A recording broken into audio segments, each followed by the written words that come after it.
जय हिंद दोस्तों, प्रणाम, नमस्कार। आप सभी लोग कैसे हैं? आशा हो कि आप सभी लोग ठीक होंगे।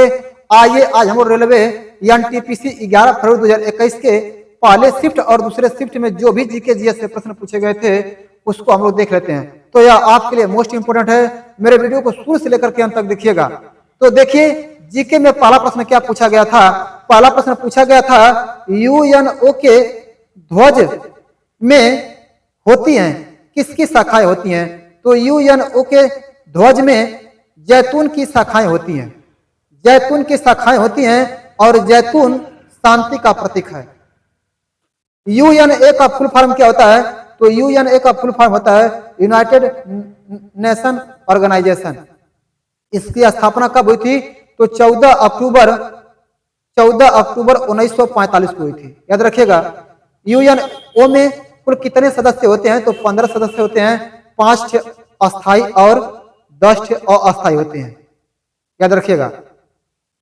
जारवा जारवा कहाँ की जनजाति है? तो जारवा कहाँ की जनजाति है?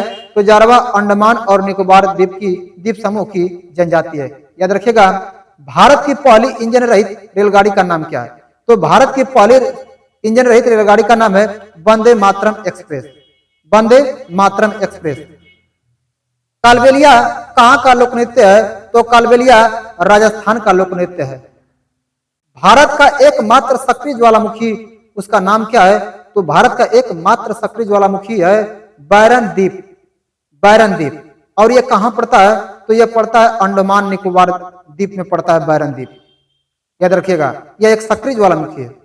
भारत में पहली पशुधन गणना कब हुई थी? तो भारत में पहली पशुधन गणना 1919 से 1920 के बीच में हुई थी। याद रखिएगा। राज्यसभा के प्रथम अध्यक्ष कौन थे? तो राज्यसभा के प्रथम अध्यक्ष डॉक्टर एस राधाकृष्णन थे। और राज्यसभा का कार्यकाल कितना वर्ष का होता है? तो 6 वर्ष का होता है। और राज्यसभा को हम लोग उच्च सदन के नाम से जानते हैं। लोकसभा का कार्यकाल कितना होता है? 5 वर्ष का होता है। और लोकसभा को हम लोग निम्न सदन के नाम से जानते हैं। लोकसभा एक अस्थायी सदन है, राज्यसभा एक अस्थायी सदन है। याद रखिएगा। ओरंग टाइगर रिजर्व ये किस राज्य में स्थित है? तो असम राज्य में स्थित है। भारतीय संविधान का अनुच्छेद 76 अटॉर्नी जनरल की नियुक्ति से संबंधित है। अटॉर्नी जनरल की नियुक्ति से संबंधित है। याद रखिएगा। वर्नाक्युलर प्रेस अधिनियम को वायसराय लॉर्ड लिटन ने पारित किया था। तो वर्नाक्युलर प्रेस अधिनियम को किसने पारित किया था? तो वायसराय लॉर्ड लिटन ने पारित किया था। याद रखिएगा। संयुक्त राष्ट्र पर्यावरण संरक्षण अभिकरण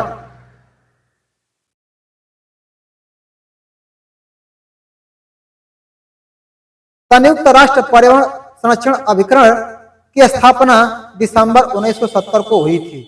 याद रखिएगा। भारत का पहला रेलवे विद्यालय का नाम क्या है? तो भारत का पहला रेलवे विद्यालय का नाम है राष्ट्रीय रेल एवं परिवहन संस्थान। हिमालय की बाहरी भाग को किस नाम से जानते हैं? तो हिमालय की बाहरी भाग को हम लोग शिवालिक के नाम से जानते हैं। VR का फुल फॉर्म क्या है? तो VR का फुल फॉर्म होता है वर्चुअल रियलिटी। अंग्रेजों के द्वारा सहायक संधि लागू होने के समय गवर्नर जनरल कौन था? तो अंग्रेजों के द्वारा सहायक संधि लागू होने के समय गवर्नर जनरल जो था लॉर्ड वेलेस्ली था। तो इस तरह से रेलवे एनटीपीसी 11 फरवरी 2021 के पहले शिफ्ट में जो भी जीके से प्रश्न पूछा गया था उसको हमने अच्छे ढंग से बताया है। उसको आप देखिएगा।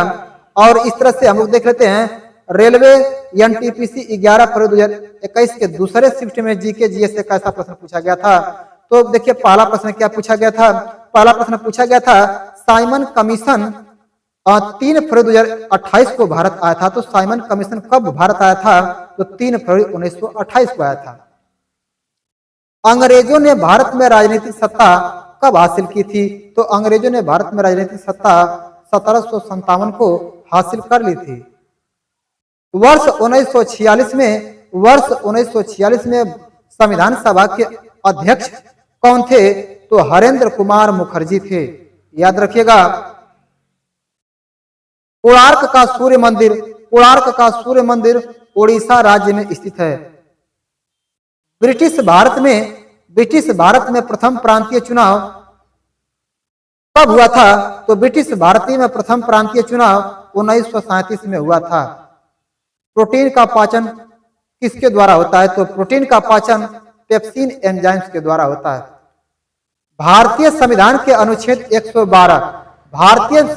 अनुच्छेद 112 के अनुसार केंद्र सरकार वार्षिक वित्तीय वितरण रिपोर्ट प्रस्तुत करने के लिए बाध्य है। याद रखिएगा 112।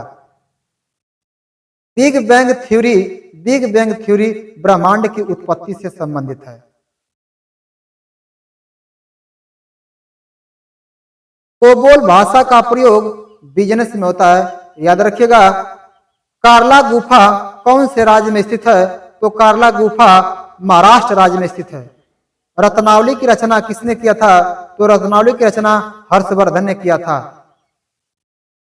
अपसौर की घटना कब होती है? तो अपसौर की घटना 4 जुलाई को होती है। और एक और प्रश्न आता है, उपसौर की घटना कब होती है? तो 3 जनवरी को होती है। अच्छा, अपसौर की घटना कब होती है? तो 4 जुलाई को। जब सूर्य पृथ्वी से अधिक दूरी पर होता है तो अपसौर की घटना होती है, और यह 4 जुलाई को। और जब सूर्य पृथ्वी के सबसे निकट होता है तो वह घटना उपसौर की घटना होती है। और कब निकट होता है? तो 3 जनवरी को होता है। ये दोनों प्रश्न याद रखिएगा। संयुक्त राष्ट्र मानवाधिकार परिषद की स्थापना कब हुई थी? तो 14 दिसंबर 1950 को हुई थी। मूल संविधान में 7 मौलिक अधिकार थे। मूल संविधान में कितने मौलिक अधिकार थे? तो 7 मूल अधिकार थे। वर्तमान में अगर पूछा जाए कितने हैं तो 6 मूल अधिकार हैं। गोबर धन योजना की शुरुआत कब हुई थी? तो 2018 में हुई थी। भारत का समय मानक समय से 5.5 घंटा मिनट आगे है। तो याद रखिएगा, भारत का समय मानक समय से कितना घंटा आगे है? तो 5.5 घंटा आगे है। तो इस तरह से आपको एनटीपीसी रेलवे एनटीपीसी 11/2021 के पहले शिफ्ट और दूसरे शिफ्ट में जो भी जीके जीएस से प्रश्न पूछा गया था उसको हमने अच्छे ढंग से समझाया है। तो इसको आप याद करके देख करके जाइएगा, क्योंकि ये आपके लिए मोस्ट इंपोर्टेंट है। तो अगर मेरा वीडियो पसंद आए तो हमारे चैनल को सब्सक्राइब, लाइक, शेयर तथा साथ में कमेंट करें।